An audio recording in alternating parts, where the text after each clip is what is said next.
আসসালামু আলাইকুম রহমতুল্লাহ বরকাত। আলহামদুলিল্লাহ আলহামদুলিল্লাহ আলহামদুলিল্লাহ।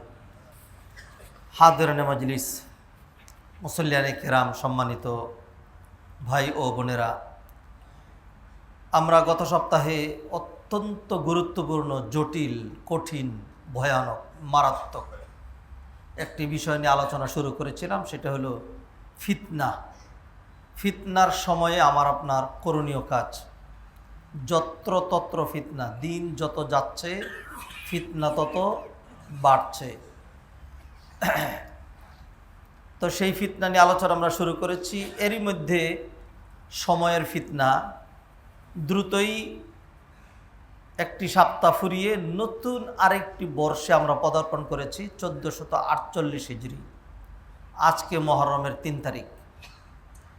তো মহরম মাস যেহেতু চলে এসছে, বিদায় আরেক ফিতনা নিয়ে আমাদের এখন আলোচনা করা লাগবে। সেটা হলো আশুরার ফিতনা। আশুরা এটা ঐতিহাসিক দিবস, মর্যাদার দিবস। শুধু ওই দিন না, পুরো মাসটাই আলাদা মর্যাদার। ফিতনা এই জন্য বলতে হয়, যখন আমরা কোরআনের অসংখ্য দলিল, সহি সুন্নাহ, অগণিত এভিডেন্স থাকার পরেও সব বাদ দিয়ে নিছক ফিতনা করার জন্যই গায়ের রক্ত প্রবাহিত করে সলাত, সিয়াম, নবীর আদর্শ, সাহাবায়ে কেরামের আদর্শ সব বাদ দিয়ে জাহালাত, মূর্খতা, অজ্ঞতা, বর্বরতা নিয়ে যখন আমরা নতুন করে আশুরাকে অন্য পথে পরিচালিত করি, তখন সেটিকে ফিতনা ছাড়া কি বলবো। সম্মানিত ভাই বোনেরা, সেই জন্য আমাকে আপনাকে জানতে হবে, হোয়াট ইজ আশুরা। আশুরা কাকে বলে? আশুরার প্রকৃত ইতিহাস, আশুরার শিক্ষা, তাৎপর্য, ফজিলত, আমল, করণীয় কাজ, আর আশুরা কেন্দ্রিক বিদআত, ভ্রষ্টতা, ভ্রান্তি, কুফুরি, ফিতনা ফাসাদ যা হচ্ছে, সেগুলো থেকে নিজে সাবধান হওয়া, অন্যকে সাবধান করা। প্রথমেই যদি বলি, আশুরা এটা মুহররম মাসের 10 তারিখকে বলা হয় আশুরা। আশারাতুন মানে 10, আশের মানে দশম, আশুরা মানে দশমী। মুহররমের 10 তারিখকে আশুরা বলা হয়। আলাদা এক্সট্রা মর্যাদা তো অবশ্যই রয়েছে। আবু কাতাদা রাদিয়াল্লাহু তাআলা আনহু একই হাদিসের মধ্যে তিনি বর্ণনা করেছেন, নবী মুহাম্মদ রাসূলুল্লাহ সাল্লাল্লাহু আলাইহি সাল্লামকে প্রশ্ন করা হয়েছে আরাফার দিবসের সিয়ামের ব্যাপারে। নবীজি বলেছেন, আরাফার দিবসে কে সিয়াম পালন করলে তার বিগত 1 বছরের অগ্রিম আরেক বছরের গুনাহ মাফ করে দেওয়া হয়। এরপরেই একই হাদিসে প্রশ্ন করা হয়েছে আন সাওমি ইয়াউমি আশুরা, আশুরার সিয়ামের ব্যাপারে। নবী মুহাম্মদ রাসূলুল্লাহ সাল্লাল্লাহু আলাইহি সাল্লাম উত্তর দিয়েছেন, ইউকাফিরুস সানাতাল্লাতি ক্বাবলা, এই আশুরার দিনেও কেউ যদি সিয়াম পালন করে তাহলে তার বিগত 1 বছরের গুনাহ মাফ করে দেওয়া হয়। সুবহানাল্লাহ। সুযোগ কিন্তু আছে, সোনালি সুযোগ আল্লাহ সুবহানাহু ওয়া তাআলা দিয়েছেন, দিচ্ছেন, বারবার ঘুরে আসছে। বিষয় আমি আর আপনি কতটুকুন কাজে লাগাচ্ছি, কতটুকুন কী করছি। এই মুহররমকে ঘিরে, এই আশুরাকে ঘিরে আপনি দেখবেন কত রকম কুচকাওয়াজ, কত রকম মহড়া, প্রশিক্ষণ, আগুনের উপর দিয়ে হেঁটে যাওয়া, আগুনের উপরে ঝাঁপ দেওয়া, তার নিজের গা থেকে রক্ত প্রবাহিত করা, তারপরে ছুরি নিয়ে খেলতামশা করা, তারপরে আরও কত কি, ঘোড়ার পায়ে দুধ ঢেলে দেওয়া, হুসাইনের কবর বানানো, মাতম করা, হাই হোসেন করা, বিভিন্ন রকম প্রস্তুতি চলছে। আমরা এইগুলি নিয়ে ইনশাআল্লাহ ধারাবাহিক 2-1টি জুমায় আবারও আলোচনা করতে চাই। প্রথমেই যে বিষয়টি আলোচনা করব সেটা হলো আশুরাকে ঘিরে অনেক অনেক কথা রয়েছে। আশুরার দিনে কি কি হয়েছিল, আশুরার ইতিহাস কি কি, এটি 1 নম্বর সহি ইতিহাস যেটি, সেটি হলো আশুরার কথা আল্লাহ সুবহানাহু ওয়া তাআলা কোরআনে আলোচনা করেছেন। আশুরার কথা নবী মুহাম্মদ রাসূলুল্লাহ সাল্লাল্লাহু আলাইহি সাল্লাম হাদিসের মধ্যে বলেছেন। তারপরে হলো অসংখ্য দলিল দিয়ে সাব্যস্ত, সেটা হলো মুসা আলাইহিস সালামের ঘটনা। এটি পুরো কোরআনে সবচেয়ে বেশি আলোচিত বিষয়। সূরা বাকারায়, সূরা আরাফে, সূরা তহায়, সূরা আনকাবুত, অসংখ্য সূরা কসাসের মধ্যে, অসংখ্য সূরার মধ্যে আল্লাহ সুবহানাহু ওয়া তাআলা আলোচনা করেছেন এই মুসা আলাইহিস সালামের ঐতিহাসিক ঘটনা। যেদিন ঘটেছিল সেদিন ছিল আশুরা। এরও আগে যদি আমরা চলে যাই, যে সমস্ত বিষয়গুলো রয়েছে অনেক দুর্বল, জাল, মৌজু, বানানো হাদিস দিয়ে বিভিন্ন রকম ঘটনা বর্ণনা করা হয়েছে। কিছু কিছু হয়তো সত্য হতেও পারে, আল্লাহ আলাম, কিন্তু আমাদের কাছে সহি সূত্রে সেগুলো আসেনি। একেবারে আদম আলাইহিস সালামের যুগ থেকে শুরু করে আদম আলাইহিস সালামের তওবা, আদম আলাইহিস সালামকে জান্নাতে ঢুকানো, আদম আলাইহিস সালামের তওবা কবুল হওয়া, তারপরে ইত্তাকার বিষয় থেকে শুরু করে নূহ আলাইহিস সালামের জমানায় আসেন। নূহ আলাইহিস সালামের কিস্তি এটা যদি পাহাড়ে থেমেছিল, সেখান থেকে নেমেছিলেন, এই মর্মে যে হাদিসটা, সেটাতে আবার এই হাদিসটি একটু দুর্বল হলেও জাল না। নূহ আলাইহিস সালামের এই যে ঘটনাটা, এটা তবরানির মধ্যে রয়েছে, অন্য হাদিসের মধ্যেও রয়েছে। তারপরে ইউনুস আলাইহিস সালামকে আল্লাহ সুবহানাহু ওয়া তাআলা মাছের পেট থেকে মুক্তি দিয়েছিলেন। ইউনুস আলাইহিস সালামের কওমকে আল্লাহ সুবহানাহু ওয়া তাআলা তাদের তওবা কবুল করেছিলেন। সুলাইমান আলাইহিস সালাম তার আংটি ফিরে পেয়েছিলেন। এরকম বহুবিধ ঘটনা যেগুলি ঘটেছে, আশুরার কথা বলা হয়। এরপরে হলো এই দিনেই কিয়ামত ঘটবে, এই দিনেই এটা অনেক অনেক কিছু রয়েছে। তো মৌলিক বিষয় যেটি নবীজি সাল্লাল্লাহু আলাইহি সাল্লাম যেটির কারণে এই দিনের ফজিলত উল্লেখ করলেন, আমরা সেটিকে হাইলাইট করব। অন্যগুলো মুখরোচক, শুনতে ভালো লাগে, কিন্তু দলিল যদি না থাকে তাহলে তো সেটা বলা যাবে না। আল্লাহ সুবহানাহু ওয়া তাআলা আমাদেরকে হেদায়েত করেন। বলা হয় আদম আলাইহিস সালামকে এই দিন তার তওবা কবুল করা হয়েছিল। ওয়াহুয়াল ইয়াউমুল্লাযী উহবিতা ফি আদম মিনাল আরদ, এই দিনে আদমকে জমিনে নামিয়ে দেওয়া হয়েছিল। আল্লাহ সুবহানাহু ওয়া তাআলা নূহ আলাইহিস সালামের কিস্তিকে উদ্ধার করেছিলেন। এরপর মুসা আলাইহিস সালামকে উদ্ধার করেছিলেন, ফেরাউন বাহিনীকে ডুবিয়েছিলেন। এরপরে হলো ইউনুস আলাইহিস সালামকে নাজ্জা ইউনুস বিন বাতনিল হুত, মাছের পেট থেকে মুক্ত করেছিলেন।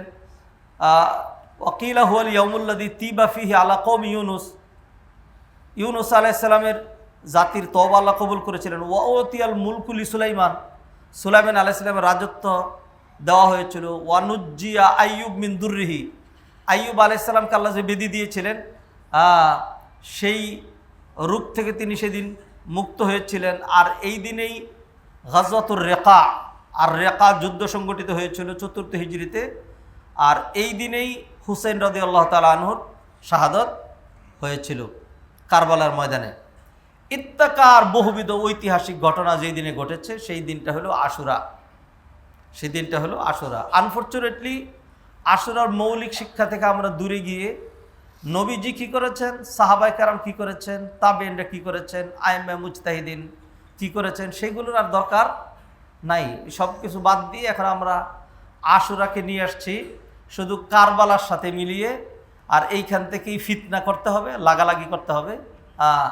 এরা এজিদ গ্রুপ, এরা মুআবিয়া রাদিয়াল্লাহু তাআলা আনহুকে সাহাবী ছিলেন, কাতেবুল ওহী ছিলেন, গালমন্দ করতে হবে। তারপরে হলো শিয়াদের একদিনের জন্য হলেও শিয়া হইতে হবে, অথচ তিনি কিন্তু শিয়া নন, আহলুস সুন্নাত ওয়াল জামাতের সুন্নিপন্থী। কিন্তু একদিনে এই দিনে আসলে একেবারে আর এটা মনে থাকে না যে আমি আহলুস সুন্নাত ওয়াল জামাত, এটা মনে না থেকে ওই শিয়াদের ভাবধারায় শিয়ারা যা বলে, শিয়ারা যা করে, সেইটি আমাদের করা লাগবে। সেইগুলি আমরা করে চলছি। নীলসিয়া আসমান, লালে লাল দুনিয়া, আম্মা লাল তেরি খুনকিয়া খুনিয়া, কাদে কোন কন্দোষী, কাদে কোন ক্রন্দোষী, কারবালা ফুরাতে, শেকাদনে আসো আনে সীমারেরও সুরাতে। ইত্তাকার ত্যাগ চাই মুরসিয়া ক্রন্দন চাহিনা, টিভির কিনারে, পত্র পত্রিকা, সমস্ত জায়গায় মনে হয় যেন আশুরা মানেই কারবালা। যদি বিশ্বাস না হয়, রিক্সাওয়ালাকে, ভ্যানওয়ালাকে, রাস্তার সাধারণ মানুষ, ওদেরকে গিয়ে ধরেন যে ভাই আশুরা মানে কি জানো, আশুরায় কি হয়েছে? দেখবেন সবাই বলবে আশুরায় হুসাইন রাদিয়াল্লাহু তাআলা কারবালায় শহীদ করে দেওয়া হয়েছে, ইয়াজিদ বাহিনী, জালেম বাহিনী, তারা এই করছে সেই করছে, তাহলে এইটি সামনে চলে আসবে। এই ঘটনা তো ঘটেছে।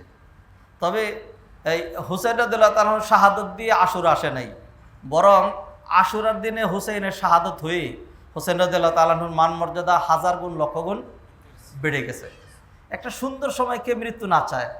মানুষের দুনিয়া থেকে চলেই যেতে হবে। মানুষ বলে যে আল্লাহ আমাকে সিয়ামরত অবস্থায় রমাদানে মৃত্যু দিয়েন, আল্লাহ জুমার দিন আপনি আমাকে মৃত্যু দিয়েন, আল্লাহ আপনি আমাকে আরাফার ময়দানে মৃত্যু দিয়েন। মানুষ এরকম নেক মৃত্যু চায়। সেজদায় কালিমা পড়তে পড়তে মৃত্যু দিয়েন, সেজদায় তাসবিহ করতে করতে মৃত্যু দিন, এরকম চায়। তাহলে আশুরার দিন এরকম একটা ফজিলতপূর্ণ দিনে যদি কারোর মৃত্যু হয় তা সেটা তো বিশাল বড় বিষয়। এই দিন যে হোসেন রাদিয়াল্লাহু তাআলার মৃত্যু হয়ে গেছে এমনিই একবার আল্লাহর কোনো ফয়সালা ছিল না, বিষয়টা তো এরকম না। কুল্লু শাইইন মুকদ্দার। আল্লাহ সুবহানাহু ওয়া তাআলা সব তো লিখে রেখেছেন। তো আল্লাহ সুবহানাহু ওয়া তাআলা হোসেন রাদিয়াল্লাহু তাআলার শাহাদাত এর একদিন আগেও দিতে পারতেন, এর 3 দিন পরেও দিতে পারতেন। এই দিনই কেন ঘটলো? আল্লাহ সুবহানাহু ওয়া তাআলার হিকমত এখানে। আল্লাহ সুবহানাহু ওয়া তাআলা এর মাধ্যমে তার মান মর্যাদা বৃদ্ধি করতে চেয়েছেন। জীবনে কোনো পরীক্ষা তো দেন নাই হোসেন রাদিয়াল্লাহু তাআলা আনহু। হাসান রাদিয়াল্লাহু পরীক্ষা তো দিতে হয় নাই, কারণ জন্মগ্রহণ করেছেন মুসলমানদের অবস্থা যখন শান শওকতপূর্ণ আর নবী দৌহিত্র। আলী রাদিয়াল্লাহু তাআলা আনহুর নয়নের মণি, ফাতেমা রাদিয়াল্লাহু তাআলা আনহার কলিজার টুকরা বিদায় সাহাবীদের কাঁধে থেকে কাঁধের উপরে, কুলের থেকে কুলের মধ্যে, মাথা থেকে মাথার উপরে শুধু আদরে আদরে বড় হয়েছেন। নবীজি সাল্লাল্লাহু আলাইহি সাল্লাম মানে কুলে রাখতেন, কি আদরটাই না করতেন। এরপরে ছেলে বলে সম্বোধন করেছেন নবী, ইন্না ইবনি হাদা সাইয়্যিদ ওয়া সায়ুসলিহুল্লাহু বিহি বাইনা ফিয়াতাইন আযীমাতাইন। হাসান রাদিয়াল্লাহু তাআলার ক্ষেত্রে নবীজি বললেন, আমার এই ছেলে হলো নেতা, আমার এই ছেলে, নাতি হলো ছেলে। নাতি কি? ছেলে। নাতি কিন্তু ভাই না। দাদা ভাই, নানা ভাই কর না, না, এটা ভুল। একেবারে একেবারে কতটুকু ভুল? 100% ভুল। এটা 1%ও শুদ্ধ না। এরপরে এই এই এই বেড কালচার থেকে গ্রামগঞ্জে বিভিন্ন এলাকায়, বিশেষ করে যে ঢাকার দক্ষিণ ও উত্তর অঞ্চলের কথা আমি খুব ভালো করে বলতে পারবো, এই ধরনের অশ্রাব্য, অশ্লীল, হারাম এরকম তিরস্কার করা হয়। নাতিরে আদর করে দাদি কয় আবার বিয়ে করবি, নাতনিরে আদর করে দাদাই কয় না নাকি আমার কাছে বিয়ে হবি। আউযু বিল্লাহি মিনাশ শাইতানির রাজিম, মিনাল মুহাররামাত। নাতনি যা মেয়েও তাই, মেয়ে যা নাতনিও তাই, ছেলে যা নাতিও তাই, নাতি যা ছেলেও তাই। এটা হলো দলিল। ইন্না ইবনি হাদা সাইয়্যিদ। নবীজি এইভাবে হাসান হোসেনকে নিয়ে গর্ব করতেন, এদেরকে আদর করতেন সেই রকম। ফলে সাহাবায়ে কেরাম, এক তো নবীর দৌহিত্র, নবী দৌহিত্র, নবীর নাতি, এরপরে ইসলামের জয় জয়কার অবস্থা। বিদায় হাসান হোসেন রাদিয়াল্লাহু তাআলাকে পরীক্ষা দিতে হয় নাই, বহুত উপরে ছিলেন সব সময়। কিন্তু আপনারা জানেন, বিশেষ করে আমি এই আলোচনাটা অনেক বেশি করে থাকি, উপরে উঠতে হলে পরীক্ষা দেওয়া ছাড়া উপরে ওঠার কোনো উপায় নাই। ইব্রাহিম আলাইহিস সালাম এত পরীক্ষা দিয়ে তারপরে উপরে উঠেছেন। তো আল্লাহ সুবহানাহু ওয়া তাআলা হোসেন রাদিয়াল্লাহু তাআলা আনহু, হাসান রাদিয়াল্লাহু তাআলা আনহু তাদের জন্য পরীক্ষা রাখেন নাই এমনি খালি উপরে উঠাই দিবেন না। আল্লাহ তাদের জন্য পরীক্ষা রেখেছেন। কারো পরীক্ষা শুরুতেই হয়, কারো মাঝখানে হয়, কারো কি হয় শেষে হয়। কারো উত্থান শুরুতে, পরে গিয়ে পতন। আবার কারো হয় এরকম যে প্রথম দিকে পতন ছিল, পরে গিয়ে কি হয় উত্থান, চড়াই উত্থান।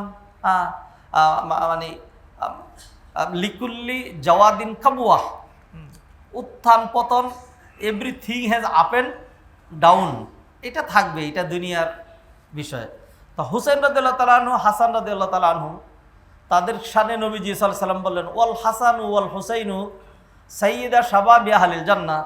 এই দুইজন হইলেন জান্নাতের যুব সম্প্রদায়ের নেতৃদ্বয়, জান্নাতের যুব সম্প্রদায়ের নেতৃদ্বয়। এত বড় মর্যাদা, কোনো পরীক্ষা দিবেন না, কিছুই পরীক্ষা নাই। আল্লাহ সুবহানাহু ওয়া তাআলা তাদের জীবনের শেষে এসে পরীক্ষা দিয়েছেন। হাসান রাদিয়াল্লাহু তাআলা আনহু খলিফা হলেন।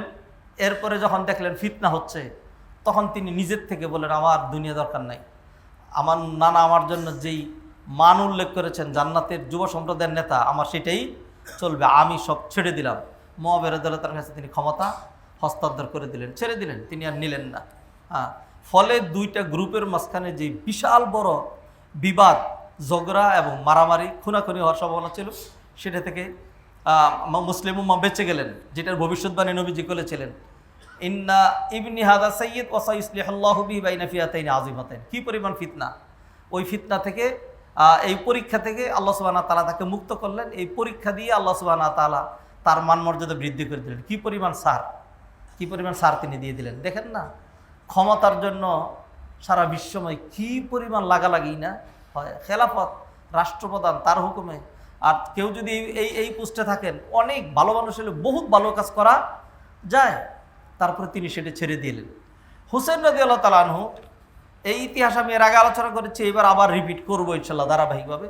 আজকে যদি সেই ইতিহাসে চলে যাই তাহলে মূল কথাটা হবে না, একটু শুধু ভূমিকা দিচ্ছে আজকে। হুসেন রাদিয়াল্লাহু তাআলা আনহুর জীবনে আল্লাহ সুবহানাহু ওয়া তাআলার একটা পরীক্ষা রাখলেন, আর সেটা ঘটলো কারবালায়।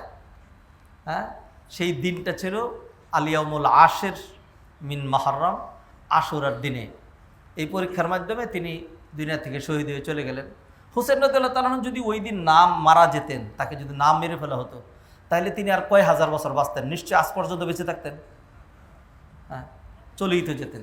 হ্যাঁ, তা একজন মানুষ স্বাভাবিক মৃত্যুবরণ করা আর শাহাদতের মৃত্যুবরণ করার মধ্যে অনেক পার্থক্য আছে। হুসেন রাদিয়াল্লাহু তাআলা আনহুর মৃত্যুটা ওই দিন যদি এইভাবে জুলুম করে, অন্যায়ভাবে তাকে হত্যা করে, শহীদ করে, দুনিয়া থেকে বিদায় করে না দেওয়া হতো, তাহলে হয়তো হুসেন রাদিয়াল্লাহু তাআলা আনহুর আলোচনা, মায়া, মমতা মানুষের মনে এতটা হয়তো নাও হইতে পারত। আল্লাহ সুবহানাহু ওয়া তাআলা সেটা দিয়ে তার মান মর্যাদা বাড়াইয়া দিলেন। যাই হোক, এই পয়েন্ট ধরে আমরা পরে আলোচনা করব। আজকে যেটি আলোচনা করব সেটা হলো আসলে আশুরা কী জিনিস, আশুরার প্রকৃত সত্য, হক ইতিহাস কি।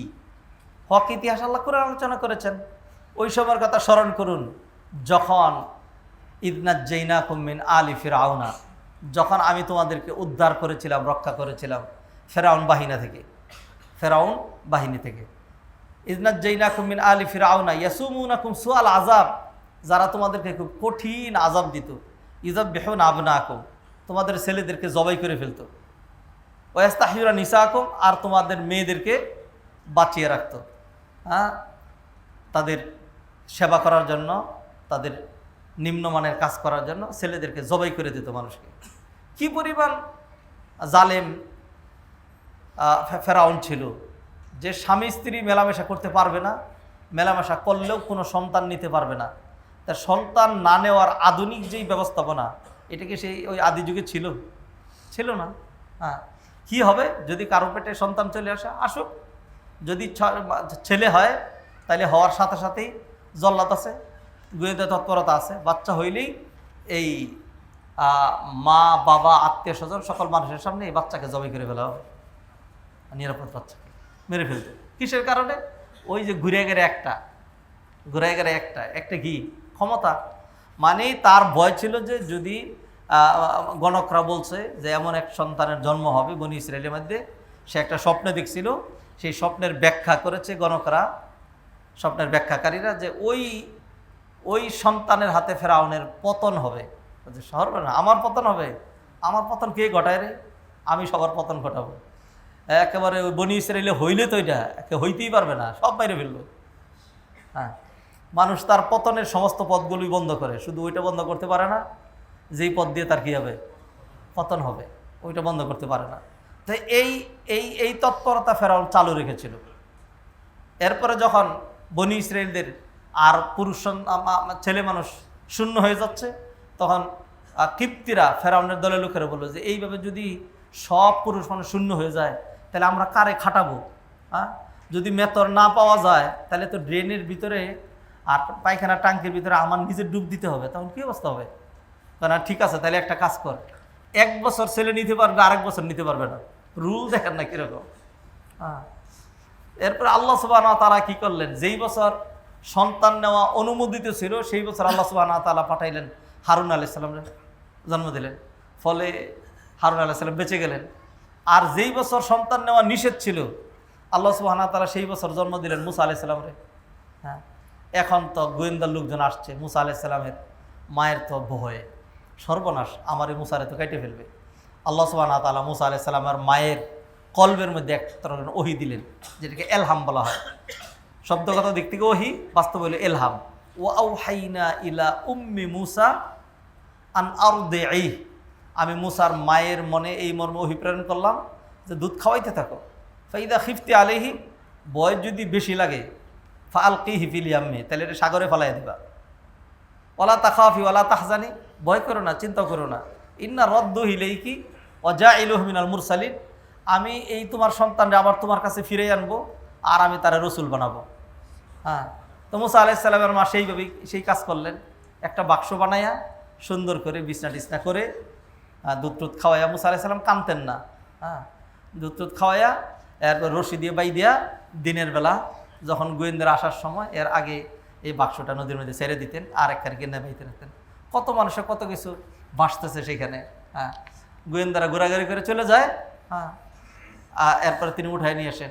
আরেকটা বিষয় সেটা হলো মুফাসসিরিন কেরাম উল্লেখ করেছেন যে মুসা আলাইহিস সালামের মায়ের যে অবস্থা ছিল, মেয়েদের যখন মানে সন্তান পেটে চলে আসে 4-5 মাস যখন হয়ে যায়, তখন আর হাজার চেষ্টা করলেও তিনি ঢাইকে রাখতে পারেন না, ধর্মের ডোল আপনিই বাঁচতে থাকে। কিন্তু মুসা আলাইহিস সালামের মায়ের এই অবস্থা আল্লাহ করেন নাই, বিদায় আশেপাশের লোকজনও বুঝতে পারে নাই, খুব সহজভাবে আল্লাহ, এটা আল্লাহর প্ল্যান আছে তো কিছু। এরপরে আল্লাহ সুবহানাহু ওয়া তাআলা, মানে পরীক্ষা কাকে বলে, একদিন আল্লাহ সুবহানাহু ওয়া তাআলা ঢেউয়ের নির্দেশ দিলেন যে খুব জোরে বাড়ি দাও এটারে, বাড়ি দিয়ে রশি ছিঁড়া একবার এটাকে বাটির দিকে যেইখানে ফেরাউনের ঘাট সেইখানে বিরিয়ে দিলেন এটা। এরপরে তারা উঠে নিয়ে গেল, উঠে নিয়ে গিয়ে দেখি সুন্দর বাচ্চা, বিশাল লম্বা ঘটনা। তো এই ঘটনা বলতে গেলে তার আশুরার কথা আজকে হবে না, সূচনা করলাম, বলবো ইনশাল্লাহ। হাদরানে মজলিস মুসল্লিয়ানে কেরাম, সম্মানিত ভাই ও বোনেরা, তো এইভাবে ফেরাউন যে জুলুম করতো, জুলুম করতে করতে মানুষকে নির্যাতন করতে করতে, হ্যাঁ, জুলুমের সীমা ছাড়িয়ে গিয়েছিল। কেউ যদি জুলুমের সীমা ছাড়িয়ে যায়, কেউ যদি জুলুম শুরু করে, আল্লাহর সাথে সাথে ধরেন না, এটা আল্লাহর বিধান না। কারণ নবী যে হাদিসে বলছেন ইন্নাল্লাহ লা ইউমলি লিযালিম, আল্লাহ জালেমের সুযোগ দেন, হাত্তা ইযা আখাযাহু লাম ইফলিতহু, আল্লাহ যখন ধরে ফেলেন তখন কিন্তু আর কি করেন না, ছাড়েন না। আচ্ছা, এটা হলো হাদিস। এখন বললাম কোরআনে আয়াত শুনেন, আল্লাহ বললেন ওয়ালা তাহসাবান্নাল্লাহা গাফিলান আম্মা ইয়ামালুয জালিমুন। অন্য শব্দগুলো না বুঝলে দুই একটা শব্দ তো বুঝেন, গাফেল একটা জালিমুন। লা তাহসাবান্নাল্লাহা গাফিলান, তুমি আল্লাহরে কশ্চিন কালেও গাফেল মনে করো না। আম্মা ইয়ামালুয জালিমুন, জালেমরা যা করে যাচ্ছে এই ব্যাপারে আল্লাহ যে কিছুই করছেন না, আল্লাহ কি গাফেল এরকম মনে করো না। ইন্নামা ইউআখিরুহুম, আল্লাহ তাদেরকে একটু ডিল দিচ্ছেন। ইন্নামা ইউআখিরুহুম লিয়াউমিন তাশখাসু ফীহিল আবসার, আল্লাহ একটু ডিল দিচ্ছেন, তো ডিলের পরে কিন্তু আল্লাহ ঠিকই ধরবেন। তো বনি ইসরাইলের উপর এইরকম জুলুম দীর্ঘদিন চলতেছিল। বনি ইসরাইল কোত্থেকে আসলো সংক্ষিপ্ত করে বলে দেই। বনি ইসরাইল, ইসরাইল ইয়াকুব আলাইহিস সালামের নাম। কুলমান লান তানালুল বিররা হাত্তা তুনফিকু, কুল্লু তুআমি কানা হিল্লাল লিবানি ইসরাইল ইল্লা মা হাররামা ইসরাইলু আলা নাফসি। হাররামা ইসরাইলু, এই ইসরাইল হলো ইয়াকুব আলাইহিস সালামের নাম। তো ইয়াকুব আলাইহিস সালামের 12টা সন্তান ছিল, তাদের তো অধস্তন বংশধর, এদেরকে বনি ইসরাইল বলা হয়। ইয়াকুব আলাইহিস সালাতুস সালাম বাইতুল মুকাদ্দাস এলাকায় থাকতেন। 12টা সন্তান ছিল, তার মধ্যে এক সন্তানের নাম হলো ইউসুফ। এক সন্তানের নাম ইউসুফ। বাচ্চা অবস্থায় স্বপ্ন দেখলো, ইন্নী রাআইতু আহাদা আশারা কাওকাবান ওয়াশ-শামসা ওয়াল কামার রাআইতুহুম লি সাজিদিন, 11টি তারকা এবং চন্দ্র সূর্য আমাকে সেজদা করছে, আমি স্বপ্নে দেখেছি। বাবা বুঝে ফেললেন, এই স্বপ্নের ডাইরেক্ট ব্যাখ্যা হলো আমার ছেলে কী হবে, নবী হবে ভবিষ্যতে। তো বললেন যে এইটা বইল না, মানুষ মাত্রই তো মানুষের মধ্যে হিংসা আছে। কুল্লু যী নি'মাতিন মাহসুদ, হ্যাঁ, যাকে আল্লাহ নিয়ামত দেন সে হিংসার শিকার হয়। ইউসুফ আলাইহিস সালাম বুঝেন নাই, কথায় কথায় ভাইদের সাথে বলে দিয়েছেন, তারা শত্রুতা করে ইউসুফ আলাইহিস সালামকে মেরে ফেলার জন্য কুয়ায় ফেলে দিলেন। এরপরে সেইখান থেকে আল্লাহ সুবহানাহু ওয়া তাআলা না চাইলে তো কেউ কাউকে মারতে পারে না। বনি কাফেলা তারা যাচ্ছে অন্য পথ দিয়ে, পথ ভুলাই দিলেন আল্লাহ সুবহানাহু ওয়া তাআলা। হ্যাঁ, তাদের পথ ভুলে ধীরে ধীরে এই জঙ্গলের দিকে চলে আসছে। আয়েশা এখন আস্তে আস্তে তালাশ করতে করতে আয়েশা দেখলো কুয়া একটা। তো কুয়া থেকে পানি তোলার জন্য তারা যখন বালতি ফেললো, ইউসুফ আলাইহিস সালাম বালতির উপরে উঠলেন। এরপর তাকে তুলে দেখলো, এত সুন্দর বাচ্চা তো জীবনে কোনোদিন দেখি নেই। এরপরে তারা নিয়ে গিয়ে মিশরে নিয়ে বিক্রি করলো, সেখানে রাজপ্রাসাদে তিনি স্থান পেলেন। আগে ছিল জানের ফিতনা, আল্লাহ বাঁচাই দিলেন। এইবার মানের ফিতনায় পড়লেন, এবার নারীর ফিতনায় পড়লেন, মানের ফিতনায় আল্লাহ সেইখান থেকে উদ্ধার করলেন, কিন্তু তাকে ঢুকাই দিলেন আল্লাহ জেলখানায়।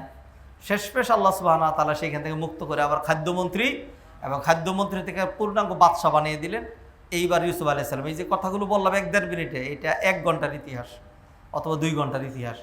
ইউসুফ আলাইহিস সালাম, তার কাছে তার ভাইয়েরা দুর্ভিক্ষের যেই স্বপ্নের ব্যাখ্যা করে তিনি এটা হইলেন, সেই স্বপ্নের বাস্তবতা চলে আসলো। মিশর, জর্ডান, সিরিয়া, ফিলিস্তিন, আশেপাশের এলাকায় প্রচণ্ড দুর্ভিক্ষ, একটানা 7 বছর কিছুই নাই। মানুষ তো খেয়ে বাঁচতে হবে। কোথায় আছে খাবার? শুধু মিশরে আছে। তা আশেপাশের দেশ থেকে মানুষ যার যেইটা আছে সেইটাই নিয়ে আসে, যে ধরেন এইটা নেন, আমাদের এইটা আছে, এইটা আছে, হ্যাঁ চামড়া আছে, হ্যাঁ কাঠ আছে। চামড়ার কাঠ তো খাওয়া যায় না, এটা তো মিশর লোকজন অন্য কাজে লাগাবে। ধরেন এইটা নেন, খাবার কিছু দেন। ইউসুফ আলাইহিস সালামের ভাইয়েরা আসছে, 10 জন গেছে রেশনের জন্য, দেখেই চিনলেন। এরপরে বললেন যে তোমরা কয়জন সদস্য? বললো যে আমরা 11 সদস্য, আমরা 11 ভাই। তো আরেকজনকে আনো নেই কেন? বললো যে সেটা বাবা ছাড়ে না, বাবার কাছেই রাখে, তো সেই জন্য তবে আপনি যদি অনুগ্রহ করে তার রেশনটা দেন তাহলে আমাদের বড় উপকার হয়। বললো ঠিক আছে, এইবারের মতো তার রেশন দিয়ে দিচ্ছি, কিন্তু নেক্সট টাইমে যদি তারে না নিয়ে আসো তাইলে ওরটা তো পাবাই না, আর তোমাদেরটাও পাবা না। ফলে গিয়ে তারা বাবারে বোঝাইলো। প্রতিটা আয়াত আমার মুখস্থ, এটার উপরে সিরিজ আয়াত কায়াতের উপরে আমি টিভিতে আলোচনা করেছি, পুরো সূরার উপরে। এই ইতিহাসটা আলহামদুলিল্লাহ আমি অনেক তাফসির এবং ইতিহাসের গ্রন্থ মিলিয়ে আমি এটা পড়াশোনা করে টিভির উপরে সিরিজ আলোচনা করেছি এটার উপরে। তো সেইখান থেকে আমি 1-2 মিনিট বলছি। পরের বছর ভাই যখন আসলো, 11 ভাই আসলো, ইউসুফ আলাইহিস সালাম বলে দিলেন যে প্রত্যেকের এই 2 জন 2 জন করে এক রুমে রাখবা। এখন ভাই হলে 11 জন, তাহলে 2 জন 2 জন করে রাজপ্রাসাদের লোকজন তারা যেভাবে সিরিয়াল করবে সেইভাবেই। এখন বিনিয়ামিন ইউসুফ আলাইহিস সালামের যে ভাই, সে পড়লো আলাদা। 5টা রুমে 10 জনকে দেওয়া হয়েছে। এখন ওই ইউসুফ আলাইহিস সালামের লোকজন এরা একটা রুম দিল একা, আর ইউসুফ আলাইহিস সালাম সেই রুমে গেলেন, গিয়ে পরিচয় দিলেন যে চিনছো আমারে, আমি এরকম তোমার সেই ভাই ইউসুফ। হ্যাঁ, সারা রাত অনেক কথা বললেন। এরপরে বললো দেখো, ভাই বললো যে আমি অনেক কষ্টের মধ্যে আছি, আমি যাব না তোমাকে ছেড়ে, তোমার কাছে থেকে যেতে চাই। বললো এমনি কে রেখে দেওয়া যায়? তাহলে তোমার ভাইয়েরা কী করবে, কী মনে করবে? একটা কৌশল তো করা লাগবে। তো যে কোনো কৌশল করেন, অসুবিধা নেই।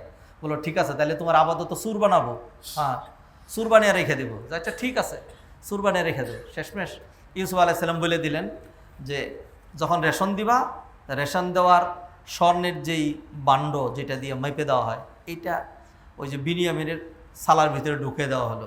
এরপর তারা যখন যাচ্ছে, পিছন থেকে ডাক দিয়ে হলো আইয়া তো হলো এই রুইন্নাকুম লাসারিকুন, এই বণিক দল, এই কাফেলা, তোমরা চুর। তারা আগে আসলো, বলে যে মা জিনা লিনুফসিদা ফিল আরদি ওয়া মা কুননা সারিকিন। কি বলেন? আমরা তো জমিনে ফেতনা করার জন্য আসি নাই, আর আমরা চুরও নই, আমরা নবী পরিবারের লোকজন। যদি চুরি পাওয়া যায়, ফামা জাযাউ ইন কুনতুম কাযিবিন ক্বালু জাযাউ মান ওয়াজিদা ফি রাহলি ফাওয়া জাযাউ। যার মধ্যে যার কাছে এটা পাওয়া যাবে তারে রেখে দিবেন। এরপর অন্যদেরটা তালাশ করা হলো। ফাবাদা বিআওয়ায়াতিহিম ক্বাবলা বিআই আখি সুম্মা ইস্তাখরাজাহা মিন বিআই আখি। সর্বশেষ বিনিয়ামিন এটা তালাশ করে দেখলো এর মধ্যে পাওয়া গেছে। হ্যাঁ, যাই হোক, তাকে রেখে দেওয়া হলো। এরকম করতে করতে সর্বশেষ ভাইয়ের এইবার একেবারে খুব মিনতি শুরু করলো যে তার একজন বৃদ্ধ বাবা আছে, নাম শুনছেন না, ইয়াকুব আলাইহিস সালাম। আমরা ইয়াকুব আলাইহিস সালামের সন্তান। হ্যাঁ, এর একটা ভাই ছিল, সেটার জন্য কাঁদতে কাঁদতে বাবা অন্ধ হয়ে গেছে। এখন যদি তারা ছাড়া যায়, বাবা মরেই যাবে। আমাদের 2 জন আটকে রাখেন, তবু তারা ছেড়ে দেন। হ্যাঁ, বলে অসম্ভব, আমরা এই কাজ করব না। যে অপরাধী লা তাজিরু ওয়াজিরাতুন বিজরা উখরা, অপরাধী ছাড়া অন্য কাউকে আমরা শাস্তি দেই না। তবে সর্বশেষ তারা যখন খুব মিনতি শুরু করলো, সর্বশেষ ইউসুফ আলাইহিস সালাতু সালাম তার পরিচয় উন্মোচন করলেন। জিজ্ঞাসা করলেন যে তোমরা কি জানো তোমরা ইউসুফের সাথে কী রকম আচরণ করেছিলে? যখন এরকম বলছে যে ইউসুফের সাথে তোমরা কীরকম আচরণ করছিলে, তখন তারা হায় আল্লাহ, এই লোক ইউসুফের নাম জানে কেমনে? তখন বলে ইন্নাকা লানতা ইউসুফ, তাইলে কি তুমি সেই ইউসুফ? এইবার বলে যে হা আনা ইউসুফ ও হাজা আখি, আমি হইলাম ইউসুফ। যাই হোক, এরপর ইউসুফ আলাইহিস সালাম বললেন যে কোনো অসুবিধা নেই, লা তাসরিবা আলাইকুম, সব ক্ষমা করে দিচ্ছি, যাও। ইদহাবু বিকামিসি হাদা, আমার এই জামাটা নিয়ে যাও, ফাআলকুহু আলা ওয়াজহি আবিয়াতি বাসিরা, আমার বাবার চেহারার সামনে ধরবে, তাইলে সে তার দৃষ্টি ফিরে পাবে। যখন ইউসুফ আলাইহিস সালামের জামা নিয়ে রওনা দিল, তখন বহু দূর থেকে 2 দিনের পথ বাকি এখনো, ইয়াকুব আলাইহিস সালাম পাগলামি করতে শুরু করলেন। তিনি বললেন, ইন্নী লা আজিদু রিহা ইউসুফা লাউলা আন তুফান্নিতুন ক্বালু তাল্লাহি ইন্নাকা লাফি দালালিকাল কাদিম, যে তোমরা তো আমার পাগল বলবে, নতুবা আমি বলতাম যে আমি কিন্তু ইউসুফের ঘ্রাণ পাচ্ছি, আমি কিন্তু ইউসুফের ঘ্রাণ পাচ্ছি।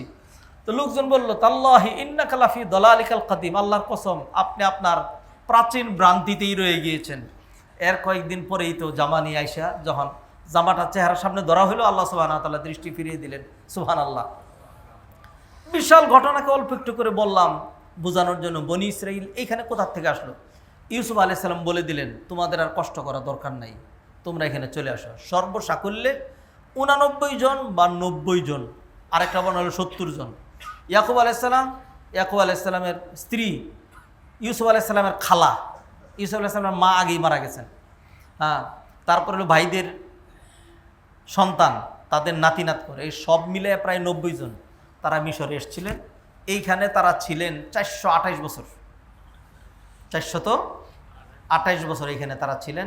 এর মধ্যে তারা যখন এখান থেকে বের হন, তখন যুদ্ধ করতে পারে এই ধরনের লোক সংখ্যা ছিল পুরুষ মানুষ 6 লাখ, পুরুষ মানুষ ছিল 6 লাখ। আমার আপনার মতো তো এরকম হত্যাকারী তারা ছিল না যে বিয়ে করছেন 10 বছর এখনো বাচ্চা একটা হয় না, আরেকজনের বয়স 90 বছর, দেড় বাচ্চার বাবা।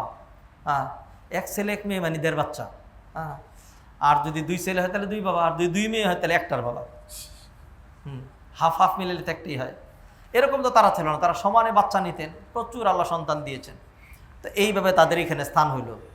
ইউসুফ আলাইহিস সালামের বাবা ইয়াকুব আলাইহিস সালাম তাদের ফ্যামিলি যখন আসলো, মিশরের লোকজন স্লোগান দিয়ে, লাল গালিচা বিছিয়ে দিয়ে, অন্তঃস্থল থেকে ইউসুফের বাবা মানি তো সেই রকম। আর তো নবীর নাম তো তারা জানে, ইয়াকুব আলাইহিস সালাম, ও মুখ জায়গায় ইয়াকুব আলাইহিস সালাম। হ্যাঁ, খুব গ্রহণ করলো। ইয়াকুব আলাইহিস সালাম মারা গেলেন, ইউসুফ আলাইহিস সালাম মারা গেলেন, ধীরে ধীরে লাগালাগি শুরু হলো। এরপরে কিপ্তি লোকজন, মিশরের লোকজন বলতে শুরু করলো, তোমরা মুহাজির, তোমরা উইরা ইসা জুইরা বসা। ধীরে ধীরে ধীরে ধীরে এইবার এদের লাঞ্ছনা আসতে শুরু করলো। সর্বশেষ আল্লাহ সুবহানাহু ওয়া তাআলা এইভাবেই এই ধারাতেই, এই বংশের মধ্যেই মুসা আলাইহিস সালামের আল্লাহ সুবহানাহু ওয়া তাআলা পাঠাইলেন। মুসা আলাইহিস সালামকে, মুসা আলাইহিস সালামের জীবনের লম্বা ইতিহাস সেগুলো আজকে বলবো না, পরে বলবো ইনশাআল্লাহ। সর্বশেষ মুসা আলাইহিস সালামের যেই হিজরতের সামনের কথাগুলো যেগুলো, নবী কীভাবে হইলেন সেগুলি বলবো সামনের জুমা ইনশাআল্লাহ। সর্বশেষ মুসা আলাইহিস সালাম ফেরাউনের কাছে আল্লাহর শিখানো পদ্ধতিতে গিয়া বললেন, দাওয়াত দিলেন। আল্লাহ বলে দিলেন যে গিয়া ফেরাউনকে দাওয়াত দাও সুন্দর করে। মুসা আলাইহিস সালাম বললেন যে এই বর্বর তো আমাকে শৈশবে যখন বাচ্চা ছিলাম জ্বলন্ত অঙ্গার খাওয়াইয়া দিয়ে আমারে জিব্বাটা পুরাইয়া দিছে, তুতলা হয়ে গেছে, কথা বাইসা যায়। এখনকার যদি দাওয়াত দেই তাহলে তো আমার বেঞ্চাবে, বরং আপনি যদি আমার ভাইরে নবী বানাইয়া দেন, আমার ভাই অনেক বাগ্মী, অনেক কথা কইতে পারে, দাওয়াত দিতে হলে কথা লাগে, কথা জানতে হয়। হ্যাঁ, আল্লাহ বললেন, কালা সানা শুদ্ধ আদুদাকা বিআখিকা ওয়া নাজআলু লাকুমা সুলতানান ফালা ইয়াসিলুনা ইলাইকুমা বিআয়াতিনা আনতুমা ওয়া মান ইত্তাবাআকুমুল গালিবুন।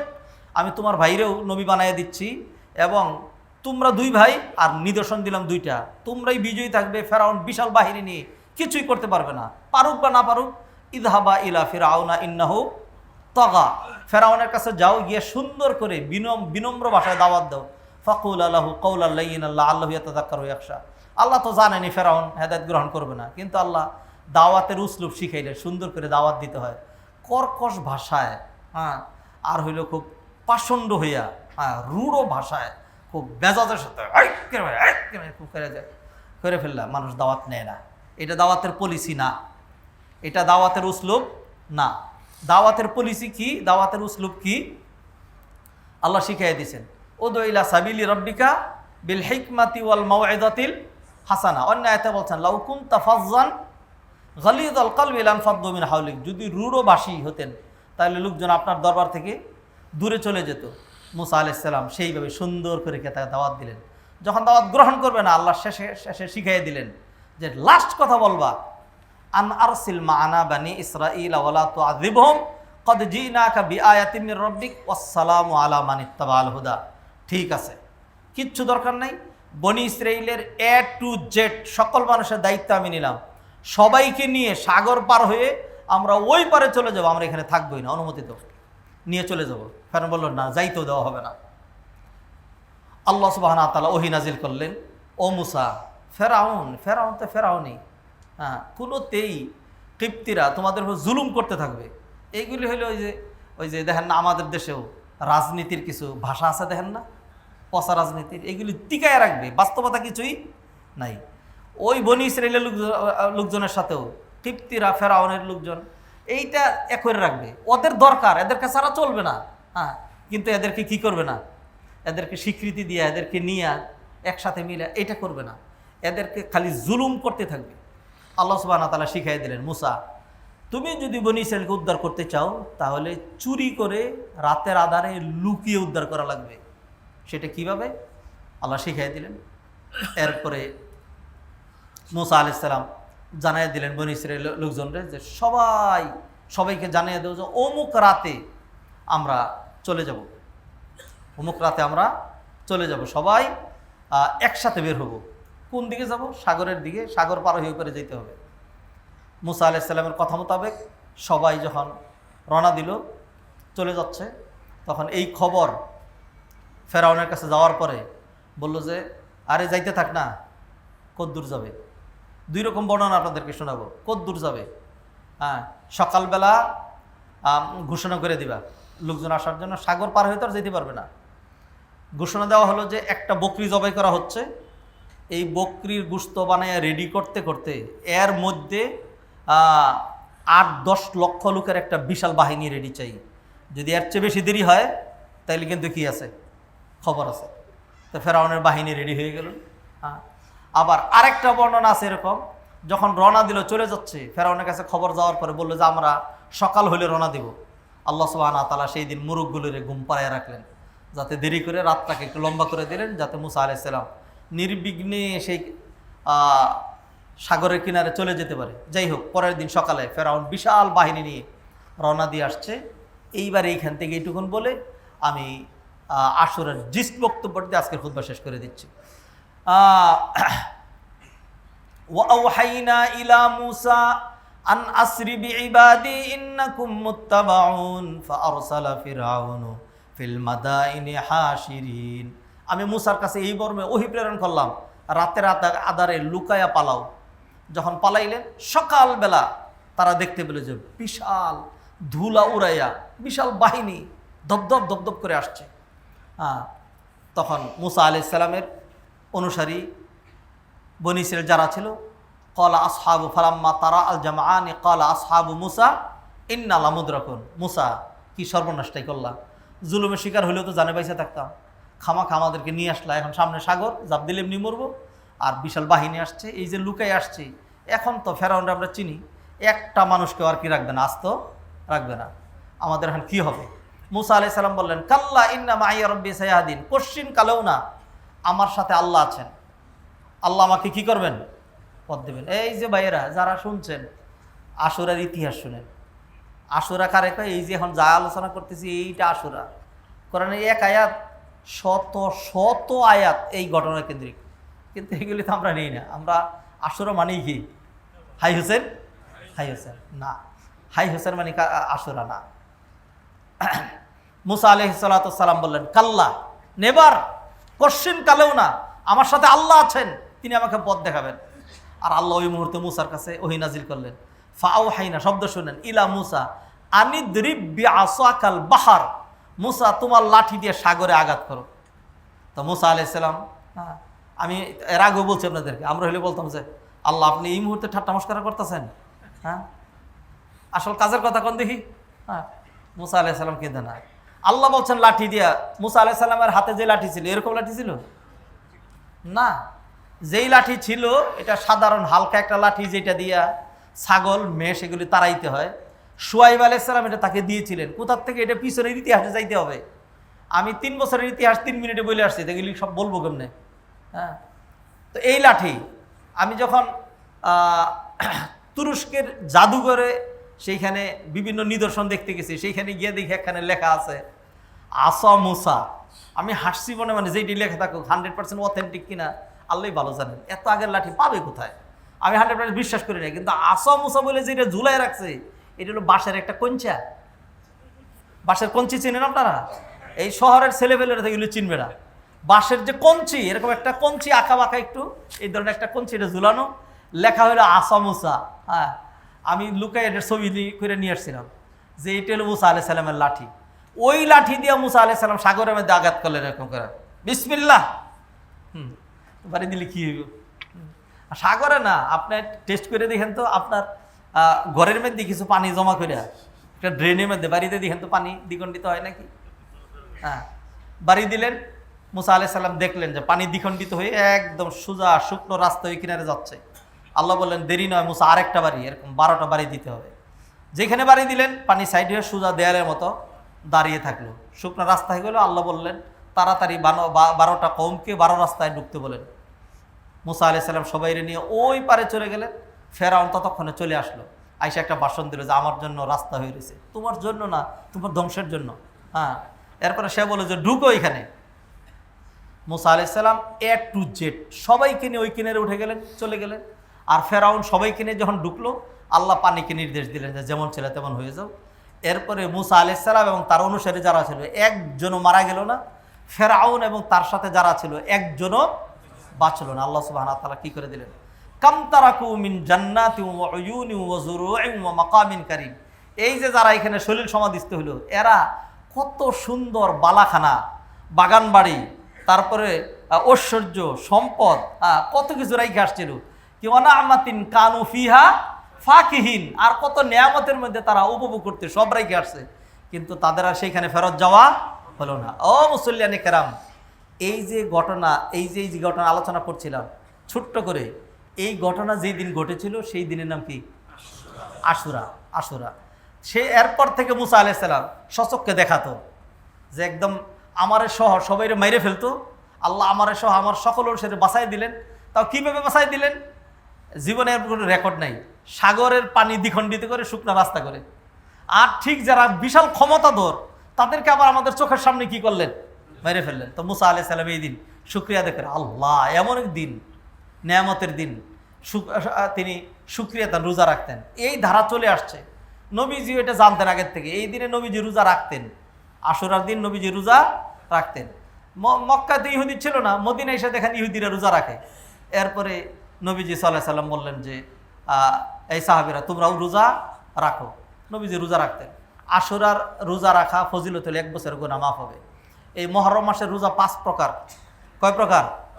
একটা পুরা মাসের মধ্যে যে কদিন পারেন রোজা রাখবেন, কারণ নবীজির হাদিস, এটা বুখারী, আফদালুস সিয়াম বাদাল ফারিদা শাহরুল্লাহিল মুহররম। শাহরুল্লাহ 12 মাসের মধ্যে একটা মাসরে আল্লাহর মাস বলা হয়েছে, এটা মুহররম মাসে আল্লাহর মাস। বাকিগুলো কার মাস? আল্লাহর মাস। তো পৃথিবীর সকল ঘর আল্লাহর ঘর, কিন্তু একটা ঘরের আল্লাহর ঘর বলা হয়েছে, বাইতুল্লাহ। মসজিদে নববীকে বাইতুল্লাহ বলা হয় নাই, বাইতুল মুকাদ্দাসকে বাইতুল্লাহ বলা হয় নাই, মসজিদে কুবাকে বাইতুল্লাহ বলা হয় নাই। এই যে আমাদের যে উত্তরা কেন্দ্রীয় মসজিদ, এটা কার ঘর? কিন্তু ডাইরেক্টলি বাইতুল্লাহ কোনটা? বাইতুল্লাহ মানে কাবা। এটা মর্যাদার জন্য, মর্যাদার জন্য 12 মাসের মধ্যে এই মাসটাকেই শাহরুল্লাহ বলা হয়েছে। এই মাসের রোজা সবচেয়ে উত্তম। অতএব এই মাসে 1 দিন 2 দিন 5 দিন 7 দিন 8 দিন 10 দিন যে যেরকম পারেন, এটার একটা। আশুরার রোজা 4 রকম। আশুরার রোজা 4 রকম। নাম্বার 1 দলিলের কারণে 9-10, এটা হলো 1 নাম্বার, 9-10। 2 নাম্বার হলো 10-11। 3 নাম্বার হলো 9-10-11 দলিলের কারণে। 4 নাম্বার হলো শুধু 10 তারিখ। কেউ যদি শুধু 10 তারিখ রোজা রাখে, তাইলে তিনি 1 বছরের গুনাহ মাপ পাবেন, 1 বছরের গুনাহ মাপ পাবেন। আগামী জুমাবার 26 তারিখ, এটা হলো আশুরা। ওইটা কি? আশুরা। বৃহস্পতি শুক্র 2 দিন রাখতে পারেন, অথবা শুক্র শনি 2 দিন রাখতে পারেন। আর যদি 3 দিন রাখেন তাইলেও চলবে। আর যদি কেউ না পারেন, তাহলে আগামী জমায় কি রাখা লাগবে। এই সুযোগ ছাড়া যাবে না, এইটা রাখবো। এই একটাই আমল। এই মাসকে ঘিরে আর কি আমল করবেন? দান সদকা করতে পারেন, নেক আমল বাড়াইতে পারেন। যেহেতু এই মাসটা হারাম মাস, হারাম মাসে বেশি বেশি ইবাদত করা ভালো। তবে এই মাসকে ঘিরে কোনো রকম খানা, পরিবারের জন্য ভালো খাবারের ব্যবস্থা করা, অথবা চোখের মধ্যে এই দিন যদি কেউ চোখে সুরমা দেয় সারা বছর চোখ উঠবে না। এটা আল হাদিস না, এটা হলো জাল হাদিস। এটা কি জাল হাদিস। মান ওয়াসা আলা ইয়ালিহি, কেউ যদি এদিন তার পরিবারের ভালো ভালো খাওয়ায় তাহলে সারা বছর আল্লাহ ভালো খাওয়াইতে পারবে। এইটাও জাল হাদিস শরীফ। জাল কি? জাল হাদিস শরীফ। এটা কোত্থেকে আসছে? যেহেতু শিয়া বাবা বন্যরা তারা ইয়া করছে যে এই মুহররম মাসে হাতে মেহেন্দি দেওয়া হারাম, মুহররম মাসে স্বামী স্ত্রী একসাথে থাকা হারাম, মুহররম মাসে কোনো কিছু জবাই করা হারাম, মুহররম মাসে বিবাহ করা হারাম। মানে এটা হলো সুখের মাস, পুরা মাস শুধু সুখ আর সুখ করতে হবে। এটা হইলে এরা তো এদেরকে কাউন্টার দেওয়ার জন্য নওয়াজে বানাবে আরেকটা সম্প্রদায়। তারা বলছে যে এই দিন কেউ যদি ভালো খায় সারা বছর ভালো খাইতে পারবে। এই দিন যদি কেউ আমোদ ফুর্তি করে তাহলে আল্লাহ সারা বছর তার আমোদ ফুর্তি দিবে। এই দিন কেউ যদি চোখের মেয়েদের সুরমা দেয় তাহলে সারা বছর তার চোখ উঠবে না। এরকম বানাইছে। আমরা এই দুই গ্রুপের এক গ্রুপও না। আমরা কোন গ্রুপ? আমরা নবীজির গ্রুপ। আমরা কোন গ্রুপ? নবীজির গ্রুপ। এই মুহররম মাসে আশুরায় রোজা, এর বাইরে আর অন্য কিছু নাই। না হাই হুসাইন, না কালো বেজদারা, না সুখ প্রকাশ করা, কোনো কিছুই নাই। বাকি কথা ইনশাল্লাহ ধারাবাহিকভাবে বলবো, যেহেতু বেশি তাড়াহুড়া করেছি। এবং বুঝানোর জন্য যে আশুরার আসল ইতিহাসটা কি, সময় একটু লেগে গিয়েছে আর একটু এলোমেলো হয়েছে। আল্লাহ সুবহানাহু ওয়া তাআলা আমাদেরকে বারাকা দান করেন। ইনশাল্লাহ আমরা সিয়াম পালন করব। আকুলু কওলি হাযা ওয়া আস্তাগফিরুল্লাহ লি ওয়া লাকুম ওয়া লিসাইরিল মুসলিমিন ফাস্তাগফিরুহু ইন্নাহু গফুরুর রহিম।